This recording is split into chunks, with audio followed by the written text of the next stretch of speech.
90% surge here in New York City and a double-digit increase in harassment of kids in classrooms from kindergarten through high school. The disturbing facts ahead.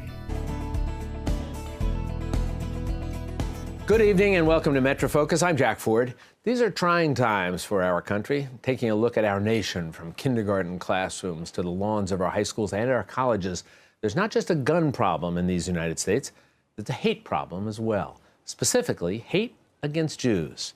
The number of anti-Semitic incidents have skyrocketed across the country. The facts and the statistics are frightening. In its annual audit, the Anti-Defamation League uncovered 1,986 incidents of harassment, vandalism, and physical assaults against Jews nationwide.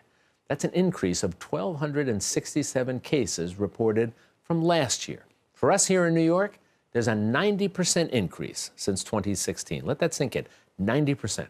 And just across the river, New Jersey saw a 32% increase since 2016. Nationally, the numbers have doubled. The question then is why? Well, here to provide insight and answers is Evan Bernstein, the New York Regional Director of the Anti-Defamation League. Evan, welcome. Thanks for joining us here, too. Let me ask you about some specifics here, because I think there's some that jumped out at me. Sure. Starting off with from kindergarten through 12th grade, in that category, we saw the numbers double. Yeah. Double. Why do you think that is, and were you surprised at that dramatic increase? I was shocked by that. We knew the numbers were going to be up. You know, we're on the ground every day. We're getting the calls into our office, and we're constantly tracking.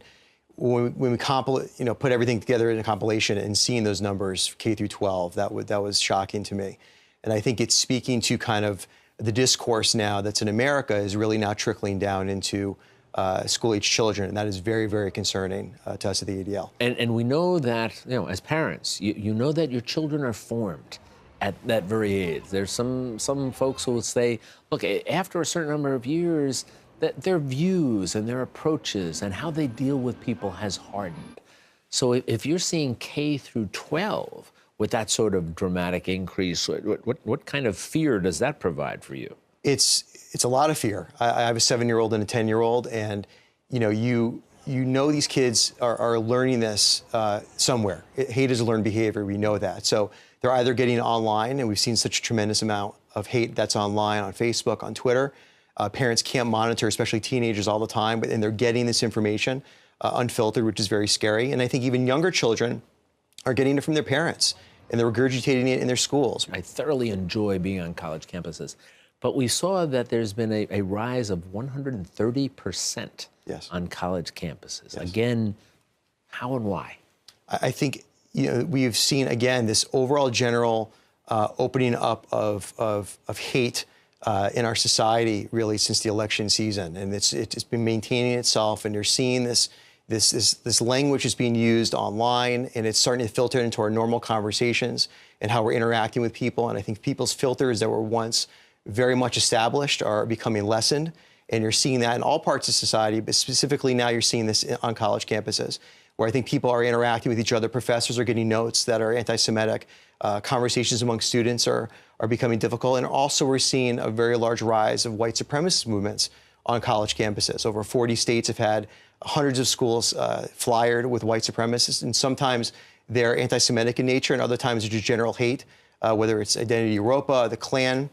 And that sets up an environment for people to have, conversations that maybe they didn't feel comfortable having before, and now they do. Is it a situation, this is probably hard to determine, but is it a situation where we're seeing more people who are investing in these hate-filled beliefs, or is it just that they've been there all along, mm-hmm. and now they're more comfortable expressing them? It's a great question. I think we don't feel at the ADL that there's more people that are anti-Semitic in America. We've been doing polling since the 60s on anti-Semitic attitudes. We feel that it's holding between 10 and 12% of the American population has anti-Semitic tendencies. We don't feel that number has grown. We do feel, however, that group is more emboldened and more active than in a very long time. And we're clearly seeing that with the numbers. We're seeing that with what we're seeing online and the reports that we're getting. We're getting that from reports from other minority leaders, not only in New York State, but across the country. This is not just a Jewish problem. This is a problem for all minorities in this country. And I think that is something that we're seeing across the board. Another fact that surprised me. I want to ask about your thoughts on it, and that was the increase here in Manhattan. Yeah. As opposed to the other boroughs. Yeah. Why was that surprising? When I started at the ADL almost 5 years ago, the typical hate crime that was taking place towards a Jew or an incident was, and you had them all over the state. You would have a random thing at a school upstate or in Nassau or Westchester, but the majority of them were really in Brooklyn or Queens because you have such a large group of Hasidic, openly Orthodox Jews that are easy targets. They have people wearing shadels, they're wearing kippahs, they're more open and accessible to people that hate Jews. For Manhattan, which is, has its fair share of Orthodox Jews, but it's not anywhere near the same climate as a Brooklyn or Queens, to have the most number of anti-Semitic incidents in the state of New York is really shocking. And I think a lot of people that live in the Upper West, Upper East Side, that have been leading lives that really felt, and especially in conversations I've had, they felt that anti-Semitism was dead. It was something that was gone after the Civil Rights Movement. They are now starting to experience it in their communities and communities that have not really experienced it in decades. And then when you had Sutton Place Synagogue in Midtown get swastikaed, I think that was just a tremendously eye-opening experience for a lot of people in Manhattan, and now the numbers also back that up. Well, it's that notion of maybe it happens out there, but it doesn't happen here. Exactly. To us. Exactly. So many conversations I've had with Jews in our community that have really said initially, this is still not a problem, even despite the numbers. It's not a problem, it's not a problem. And then all of a sudden something happens to their friend, or it happens to their child, or it happens to someone in their community. And then all of a sudden then it becomes a problem. And I think our eyes have to be wide open and not just wait for it to affect us. You have to see that this is really affecting a large swath of people. And every one of those numbers it becomes very academic when you look at numbers. And I think there are personal stories behind each one of those. And I've had conversations with those victims. And it is very, very disconcerting and very painful when someone has the word Jew written on the door of their house, or when their child is, told that they should be gassed, or their locker has a swastika put on it. And I think there's real pain and long-term pain that's taking place here. And have we seen people essentially have changes in their lives?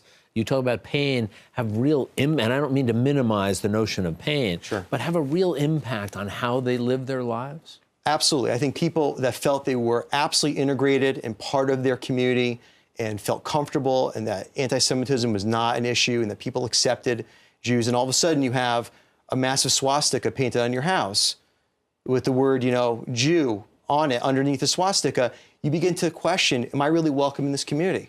Am I safe to be here? Do I want to be here? And I think those are questions that people weren't having to ask, in a lot of cases until recently. And that's very troubling. Take a look back historically.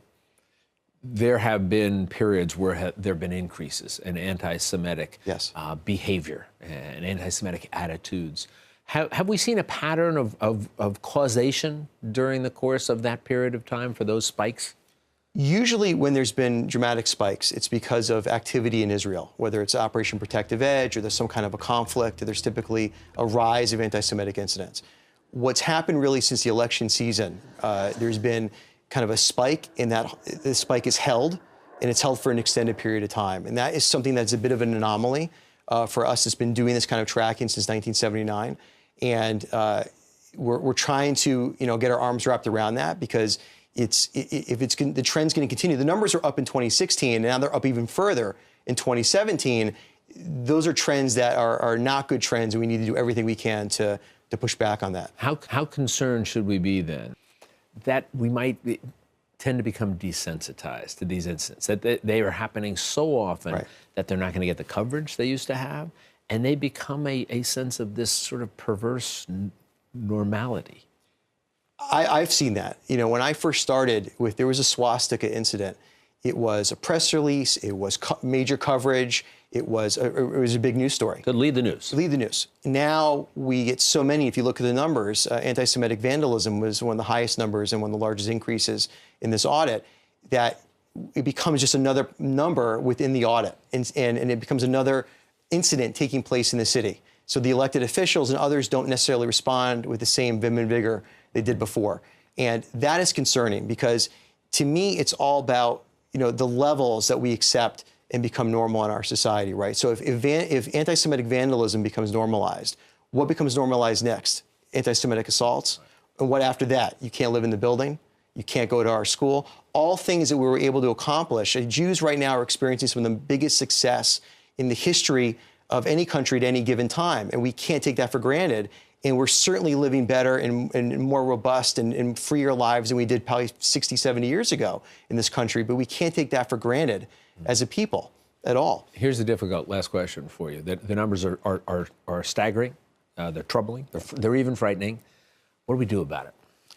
To me, it's two fronts. One, it's getting our elected officials to be more engaged. It's really about getting them to understand the change in these numbers, taking these things seriously, ensuring that as the constituents of these electeds, that they are getting them to speak out loudly, create a plan, help fund that plan, really be there for the community and understand that this is an issue and it's not something that can just be swept aside. Number two, it's about education, and it's education of our young people. It's about getting them to understand that bias of any kind, whether it's towards Jews or any other minority, is completely unacceptable. And it's our job to get proactive as a society, not reactive. And it's also to get the administration, whether it's university administration or superintendents or principals in schools, to be trained, formally on how to handle anti-Semitic incidents, hate, white supremacists. These things are happening. The trends are there. Let's get proactive about it instead of reactive. I see so many times these administrators are just reactive and they're looking for answers after the fact. Let's do something before. Evan, there are troubling numbers, and hopefully by shining a light on this, we can do something positive in dealing with them. We appreciate your spending some time with us. I appreciate it. Thank you so much. You take care now. Thank you.